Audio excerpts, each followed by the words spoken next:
Good morning, everyone. Hope you and your loved ones are doing well. I would have loved to be there with all of you today in person, but due to some business engagements, I'm unable to make it there. And hence, I'm going with the next best option. Before I start, I would like to congratulate the team at Images Group for putting together the 6th edition of the Internet Commerce Summit together. A lot of you in the room might not know this, but I actually grew up in a small town called Jamshedpur. And I still remember when I was studying for my IT entrance exams, this is in the late 80s by the way, I remember I would walk into a particular bookstore on the main road in Jamshedpur, and the shop owner had a sign outside which said, for these kind of books, you have to order 7-8 days in advance, you have to pay in cash, and there was no return or refund possible. And why did he do that? He did that because once I paid him, once I gave him the orders, he would then pass on the orders to Calcutta, and then the books would get shipped from Calcutta, and therefore the whole process would take 7 to 8 days. And I still remember there used to be so much anxiety because once in a while the supply for those books would not be there in Calcutta also, and then the same shopkeeper would turn to Delhi, Nai Sarak, where all the books get sold. Fast forward today.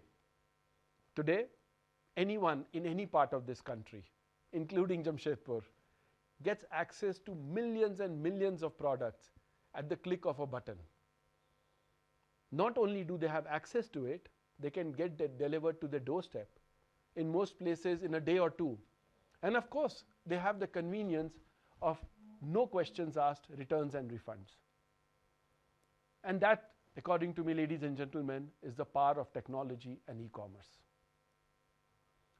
So what is driving this transition towards a digital economy? The internet penetration in India is now nearing 50% with over 650 million users.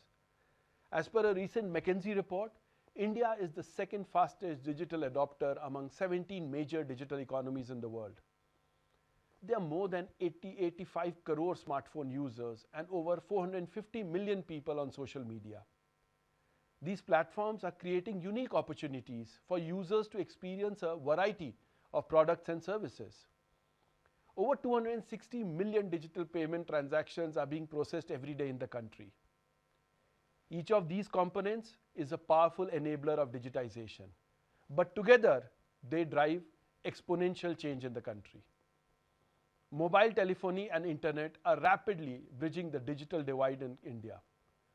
Customers today have access to the same products and services thanks to e-commerce in every part of the country.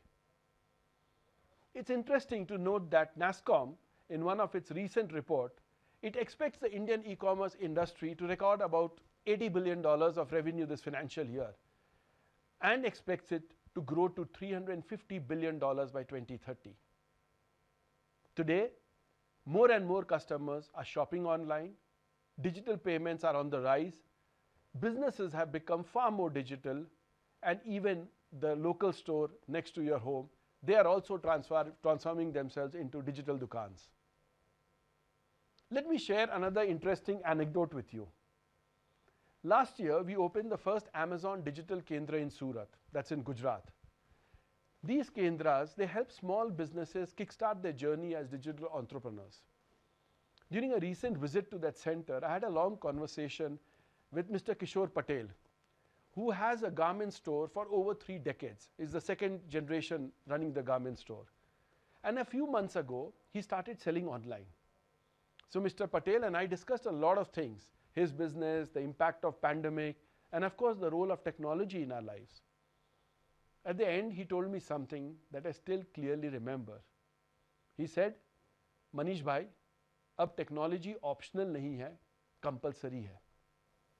This spirit to adapt, reinvent, and reimagine themselves resonates in lakhs of entrepreneurs and small business owners like Mr. Patel. They are taking the leap to expand their businesses and accelerate the Indian economy by bridging the boundaries between online and offline. E-commerce is still at a very nascent stage in India. It's barely 3 to 4% of the total retail consumption. But this sector is already ushering in a lot of innovation in digitization of businesses, making your Kirana shops future ready, enabling exports, and creating jobs in the economy. it's playing a very, very vital role in spurring the D2C revolution in India and also for boosting exports from the country. Today, there are so many digital-first brands which are doing extremely well on Amazon. And it's not just in India, but actually globally. Brands like Vadam Tea, Wow Skincare, Jack in the Box, Soulflower, Skillmatics, and thousands of others have already been able to establish themselves not only in India, but also in global markets. Vadam was in fact one of the first Indian companies to come on Amazon's global selling program. And I was really happy when I read that they have made their way to the highly coveted 2022 Oscars goodie bag. They were also, by the way, in Oprah's favorite things, the list in 2018 and 2019. Entrepreneurs like Vadam and thousands of others exported made in India products worth over $5 billion to customers across the world through Amazon. So what's next? I strongly believe that the future of retail consumption will be offline plus online. There are so many studies that indicate the incremental growth of this sector will be driven by an omni-channel. And it is because that's what customers want. For us, it will be critical to focus on the customer experience and how we deliver that experience. Remember one thing, that customers, no matter where they are, want access to the same level of experience. And we need to build that for them. We need to build for the diversity and for the richness of India. We have to focus, all of us, on simplifying the customer experience at every stage of their life cycle. We say this at Amazon, that we should not just build great products and services, but build great products and services that make a positive difference in the lives of all our customers in India.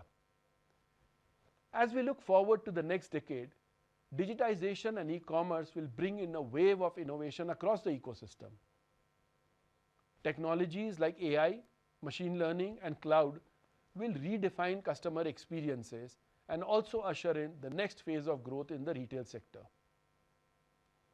Shopping experiences itself will become highly personalized to address specific customer preferences, limitations, be it something as common as language diversity, digital fluency, or internet speeds.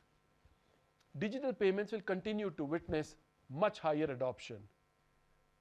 The online-offline model will truly reinvent the buying and selling experience for all of us in the country.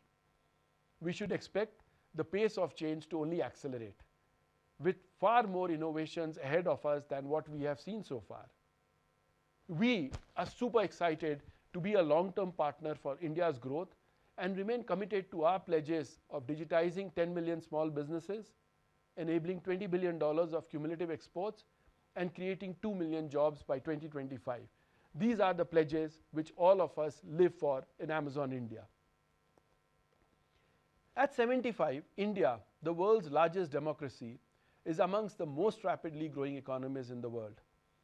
We have firmly established ourselves as a land of innovators, entrepreneurs, manufacturers, and service providers. As we look at the journey of India becoming a 5 trillion economy, I believe we need to focus on these three broad areas. First, we need to double down on our manufacturing and technology and continue to build for customers in India and the world. Second, we need to think digital first to make millions of MSMEs, local stores, and startups future ready. We need to create ecosystems that will enable innovation across the value chain. And third, and very importantly, we need to build sustainable and responsible businesses for tomorrow. Customers in India and across the world are becoming more conscious, and as an industry, we need to take the lead on sustainability. India has a unique and rare opportunity today to use e-commerce as an important social and economic lever that unleashes its potential in the 21st century. And all of us sitting here today in this room have a chance not only to witness this revolution, but also to play a very, very active role in it. Once again, thank you so much for giving me this chance to speak to all of you, and I'm sure we're going to have a great conference and come out really, really energized for the future. Thank you so much.